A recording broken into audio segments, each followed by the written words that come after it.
What about you, and welcome to my favourite video of the year. What are we doing today, Jason? We are top dressing with Sports Sand. Today we're using USGA Sports Sand to top dress the lawn, but we're doing it with a twist. What's happening? it's going to be a competition. Who can do it the best? We're Well, with two different options. We're going to try two different ways, but first, before we start into that, we're going to scalp the lawn down so Yep. we can properly see the humps and hollows. Let's go.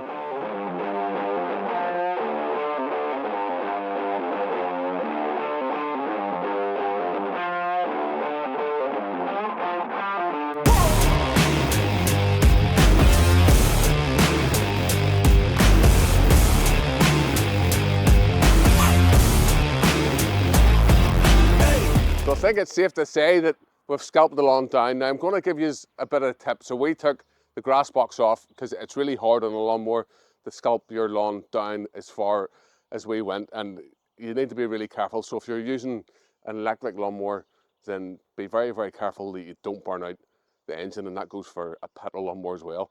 So we took the box off for the first go, and then we cleared the debris off the lawn, and then we ran over it again. So the lawn has been scalped down. Now we should also be doing some verticutting or like a light scarify today. However, this is a top dressing video, so that's what we're going to focus on. But let me just show you what I mean. So even though we've scalped it down, the grass is lying over.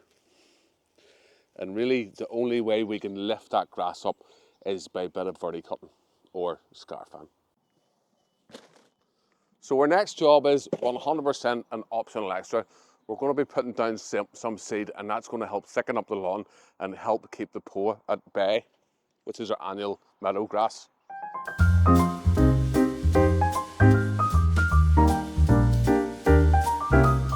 Right, so let's get some sand on the lawn. Now, I'm going to say that someone forgot the lawn loot again. I'll just say it's the royal we. So we're back to our old tank. This thing weighs an absolute ton. Yep, I'm going to feel in that today. So we get a lot of questions on the channel. What's the best way to spread the sand onto the lawn? And you see lots of people that dump it in a pile and then they spread that pile out. Yep, So guess who's getting that job today with the heavy lawn loot? me. I'm going to be spreading it from the wheelbarrow. Yep. And then we'll see which does best, Yeah, which is the quickest. which is the quickest and Or- overall best. Yeah. Because it's not always just about being Not quick. no, but also what's like easier on your body as well, I suppose. Yeah, let's go.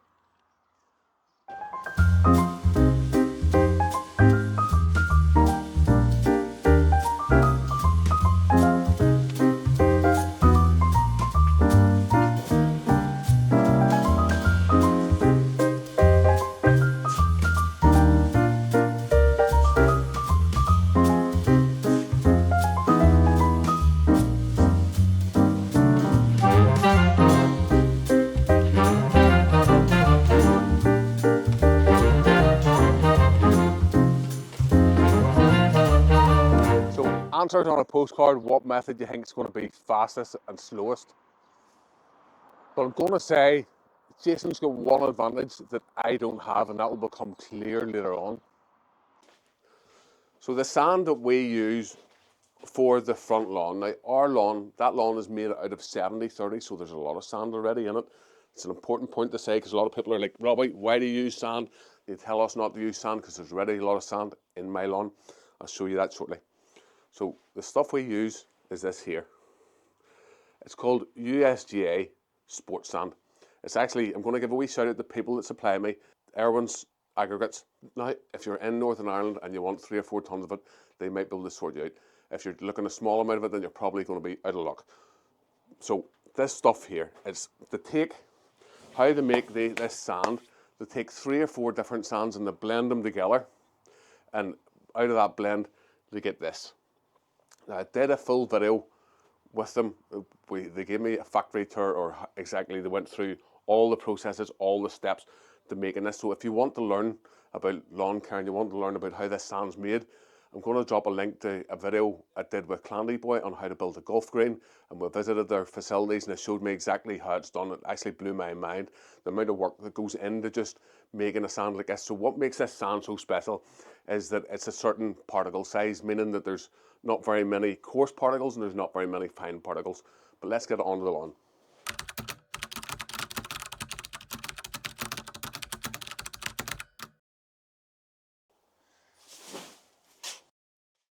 Best thing about keeping this indoors is it keeps it nice and dry, so it's like powder when we're throwing it out onto the lawn.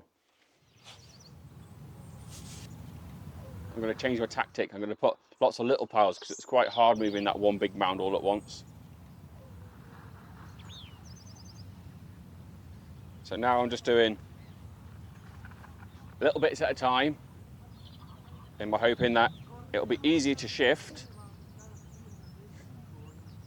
and we won't get lots of sand just lumped in one place.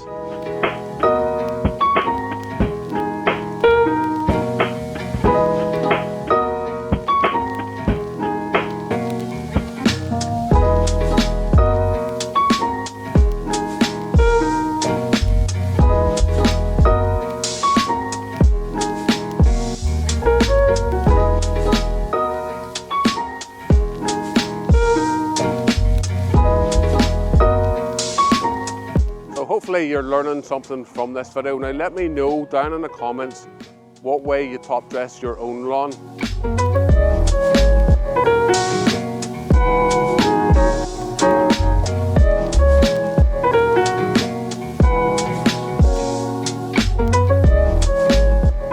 Happy days, it's good to see that there's a clear winner in this case.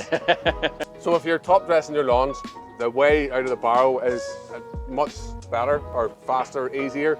Yeah, if you're throwing it out of the Barrow, it's a lot quicker and you get a more even coverage than the way that I was doing it. It's a lot harder to shift the material around.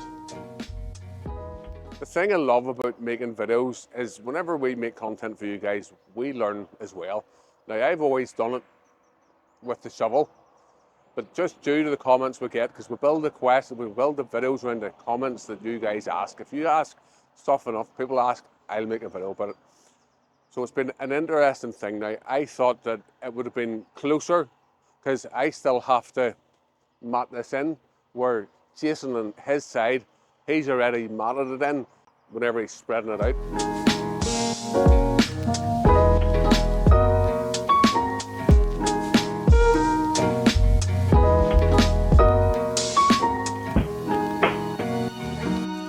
Happy days, competition time. Cup of tea done.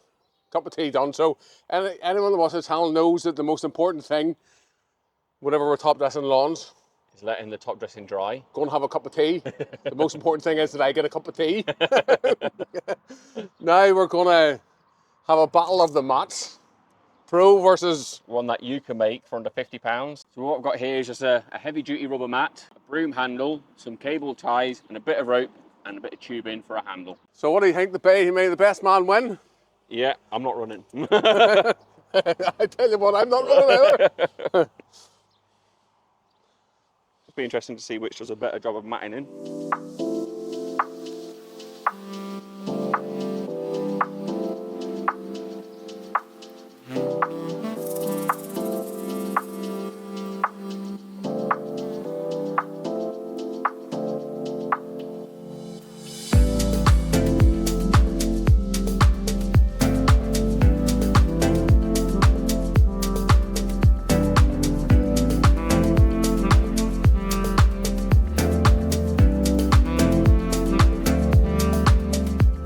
Now we've got Robbie doing some work.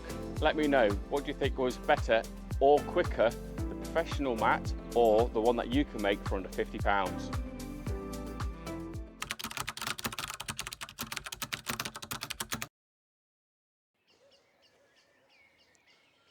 Now this question comes up all the time. Why do I recommend sand for my lawn and for everyone else? I say you're better with soil. So, a long time ago, this lawn used to be terrible. And what we did was, we put the sleepers around the outside. That's why there's sleepers the whole way around this. And we brought in 20 tons of 70-30 root zone.